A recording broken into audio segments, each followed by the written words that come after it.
Yu-Gi-Oh! When people think of physical trading card games, three names primarily come to mind: Magic the Gathering, Pokemon, and Yu-Gi-Oh!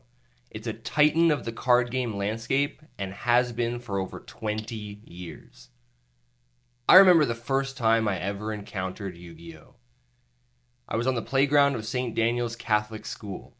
It wasn't my first experience with card games. I used to have Pokemon cards, but everybody just collected and traded because we liked the video games. Nobody actually knew how to play the card game. I saw some kids playing this new card game called Yu-Gi-Oh! Right away I remember somebody saying, "Yu-Gi-Oh? More like Yu-Gi-Oh!" It never gets old. We walked over and I watched some 9-year-old kid go full Seto Kaiba and slam a Legend of Blue Eyes White Dragon down on the raw pavement. No sleeves, playmat, or anything. It was glorious and I was hooked. I hadn't even seen the anime at that point. The game just looked really cool. Monsters, magic cards, and trap cards are iconic for a reason. Even though there was the whole real rules versus Pegasus rules confusion at the time, the game was really simple to understand whatever way you played it. Yu-Gi-Oh! Went on to become a worldwide phenomenon and was officially my first trading card game. During this early era of Yu-Gi-Oh! In the 2000s, the internet wasn't as mature and developed as it is now. People generally preferred to play cards physically with their friends rather than using a digital client. Crazy, right? Games like Yu-Gi-Oh! Were more about having fun with your friends and calling each other names after matches. The desire or need for some form of Yu-Gi-Oh! That you could play by yourself had not yet manifested for most people. But for us, the extremely nerdy and parentally neglected kids, it had taken over our minds. The love of the game was deeper. The desire to play was all-consuming. Our friends were merely empty vessels for us to pour our dueling wrath upon. The desire to deck build, test, experiment just wouldn't let up. If only we could replace our friends with sophisticated duel robots. Hell, even a deformed Tristan Taylor asexual self-replication duel calculator would suffice. Fortunately for us, it wouldn't be long until the birth of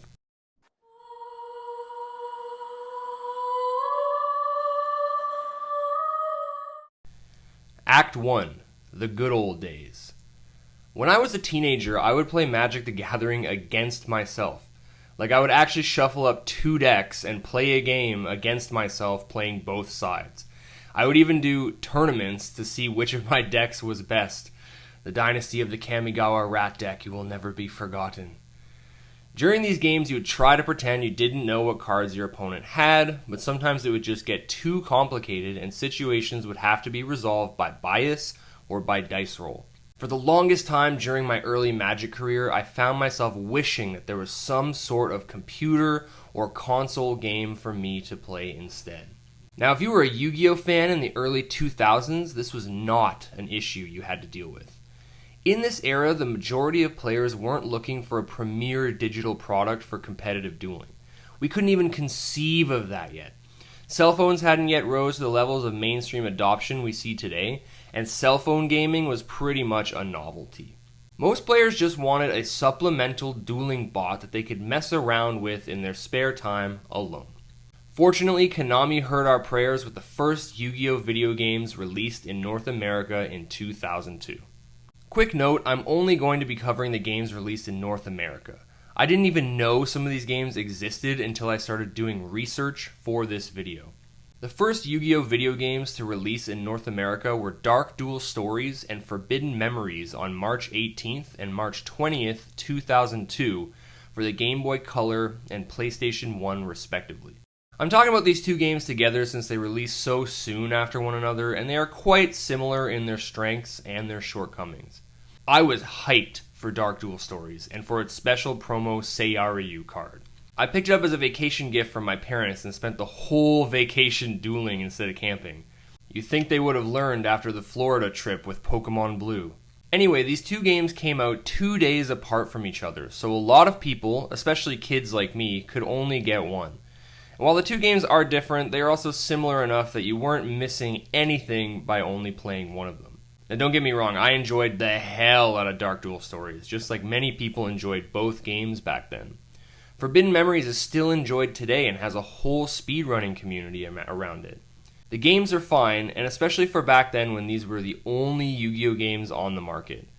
They were the only piece of digital Yu-Gi-Oh that existed at the time, so of course we devoured them.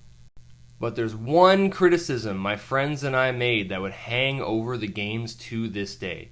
A criticism that we were initially happy to ignore, but became a problem once we broke free of the blissful cocoon of childhood ignorance. These games didn't follow the official Yu-Gi-Oh rules. Real quick for those that don't know, Yu-Gi-Oh was a manga first, then an anime, and then an actual card game. The show was out for 2 years in North America before the card game, so some of the rules on how the game is played in the manga and the anime is different than the official trading card game. Things like tributes, attacking directly, deck size, life points, etc. were different. They cared more about the story than the actual game, so the rules would change as the story and plot needed it. When it came time to release an actual card game for consumers, there needed to be an official book and rules set. So why are the rules for the video games different? My initial thought was, perhaps in Japan these games came out before the OCG, so they devised an improvised rule set based off of the manga and anime. But I found out that the first official release of the first booster set in Japan was Volume 1 on February 4th, 1999. Forbidden Memories was released in December 1999. So my first thought was, why the hell did they release a game in Japan the same year with different rules than the OCG that they just released? That made sense though. The video game probably started development before the OCG came out, and they had to decide on a rule set. So they made something based off the anime. Understandable. But what about the North America release? They had 3 years to sync these things up. The TCG released on March 8, 2002, a couple weeks before the games, and the anime had already been out for 2 years. It was clearly a planned release. So why the hell didn't they use that time to create a proper Yu-Gi-Oh game with the real rules and release it right after the card game? Because the video game should be the same as the anime? Then why don't you also make the TCG have the anime rules? Well, because the anime rules suck? It's absolutely baffling to me. This is the true focus of this video going forward. That Konami has always been an absolute mess when it came to premier digital products for Yu-Gi-Oh!, despite trying to be a pioneer and innovator. We thought it was bad the last few years before Master Duel, and the early days when they released a new cartridge every year were somehow the good old days. No, it's always been fucked, and in fact, it was fucked right from the start. These games are what would become known as the spin-off, other, or Pegasus rules Yu-Gi-Oh games, and Konami would pump these out like crazy over the years, often having multiple games like this release in 1 year. Anyway, Forbidden Memories and Dark Duel Stories came out, and they were pretty good. But they weren't real Yu-Gi-Oh, and as oblivious and obstinate as Konami tends to be, they actually realized this was a problem. So on October 15th, 2002, they released Eternal Duelist Soul for the Game Boy Advance. That's right, not World Championship Tournament. A lot of people think that that is the first Yu-Gi-Oh game. Eternal Duelist Soul would be the game that we were waiting for. Though criticized for its lack of story and clunky UI, it was a faithful adaptation of the trading card game. Tribute summoning, chains, 8,000 life points, and the rest. The card pool would become outdated very quickly, but players didn't mind, and neither did Konami, as they could sell us a $50 GBA cart every year. So that's what they did, and we loved it. This game would go on to spawn the more popular and well-known World Championship Tournament series, which would be a yearly release for Konami until 2011, spanning the GBA and Nintendo DS lifespans. All these games would improve on the formula started by Eternal Duelist Soul, adding new features, cards, challenges, and even eventually adding online dueling with the DS release of Yu-Gi-Oh! World Championship Tournament 2007. And those 8 games are Yu-Gi-Oh! World Championship Tournament 2004, Yu-Gi-Oh! 7 Trials to Glory World Championship Tournament 2005, Yu-Gi-Oh! Ultimate Masters World Championship Tournament 2006, Yu-Gi-Oh! World Championship 2007, Yu-Gi-Oh! World Championship 2008, Yu-Gi-Oh! 5D's World Championship in 2009, Stardust Accelerator, Yu-Gi-Oh! 5D's World Championship 2010, Reverse of Arcadia, Yu-Gi-Oh! 5D's World Championship 2011 over the Nexus. I unfortunately never got to experience the online play until late 2010, and by then our mindset towards the internet was fundamentally changing. Dueling someone online in 2007 would have been inconceivable to me, especially on the DS. It's no wonder I didn't even know it was possible. So if you have some stories about dueling online in 2007 on the DS games, I would love to hear them. This truly was the golden era of Yu-Gi-Oh! Game releases. In addition to the 8 World Championship games released during this time, there were a ton of spin-offs released. I'm quickly going to list all of the games released in North America that we haven't mentioned yet. Dungeon Dice Monsters, Duelists of the Roses, Sacred Cards, Falsebound Kingdom, Rechef of Destruction, Yu-Gi-Oh! Worldwide Edition, Stairway to the Destined Duel, Power of Chaos, Yu-Gi the Destiny, Destiny Board Traveler, The Dawn of Destiny, Power of Chaos Kaiba the Revenge, Power of Chaos Joey the Passion, Capsule Monster Coliseum, Nightmare Troubadour, Duel Academy, Tag Force, Spirit Caller, Card Almanac, Tag Force 2, The Beginning of Destiny, Tag Force 3, 5D's Wheelie Breakers, Tag Force 4, Tag Force 5, Decade Duels, Master of the Cards, and Tag Force 6. There's a great video by Deltashiny Zeta on YouTube that goes into depth about each game.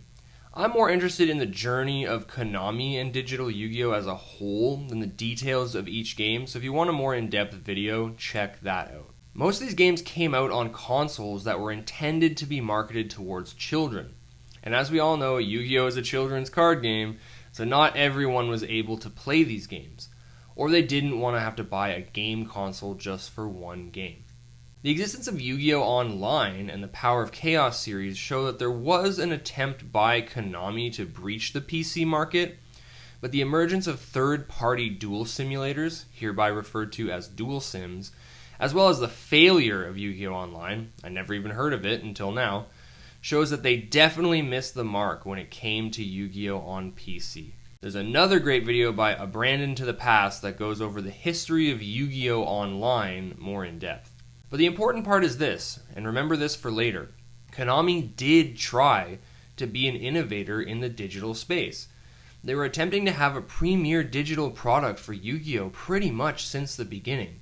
But on every attempt, until maybe today with Master Duel, they failed miserably. And a huge part of that failure every time is monetization. So along came third-party duel sims to offer a free alternative. Third-party duel sims are basically Yu-Gi-Oh! Games that are not made by Konami. There are some that play just like the video games, and other that mimic a tabletop experience. You don't have to pay or grind for cards, you can just build whatever decks you liked and play.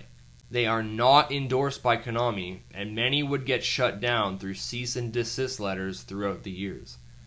Even though they were basically just fan projects and people weren't trying to make money with them. They just wanted an updated, free testing ground to play the game that they loved and try out new decks. Duel sims have been around since as far back as 2006. My research shows 3 main duel sims around pre-2011. Dueling Network, which was created in 2006, but released in 2011, so I'm not sure it counts. YDS, which was a manual sim like Dueling Book today, which mimics a tabletop experience. And KCVDS, which was more like the video games. I found evidence of these duel sims existing as far back as 2007. I'm not sure how popular these sims were back then. It's my understanding that duel sims became more prominent after Konami stopped releasing yearly Yu-Gi-Oh! Games, but these for sure existed back then and people had played them, showing as early as 2006 people were getting tired with how Konami was handling its premier digital products. But in this era, we still got yearly releases, and once we got online on the DS, the future of digital Yu-Gi-Oh! Seemed bright. Sure, there were improvements that could be made, but it was easy to feel optimistic. When I first played Reverse of Arcadia in 2010, I was stunned. It was awesome. I remember looking up some decks on a website and falling in love with Machina. I grinded for it in-game and brought it online. It was futuristic as hell for a 90s kid. I ended up playing more physical Magic the Gathering because I had a great playgroup at the time, so I ended up selling that game and getting out of Yu-Gi-Oh! But still, I thought there was nothing to worry about. Oh well, if I want to get back into Yu-Gi-Oh! Later, I'll just buy whatever the latest game is. Well, there was only one game released after Reverse of Arcadia, and that game is World Championship Tournament 2011 Over the Nexus, which has the burden of being the last Yu-Gi-Oh! World Championship Tournament game. What happened? Why did Konami stop with the yearly releases? What was their plan to combat dual sims? Were they going to continue to try to be innovators in the industry? What would the future hold for digital Yu-Gi-Oh? You can find out in part 2, coming soon. If you like this video, please hit the like button and subscribe to the channel so you do not miss the next part of this series, and every like, share, comment really helps me out. This is Mr. Duel saying a big thanks for checking out this video today.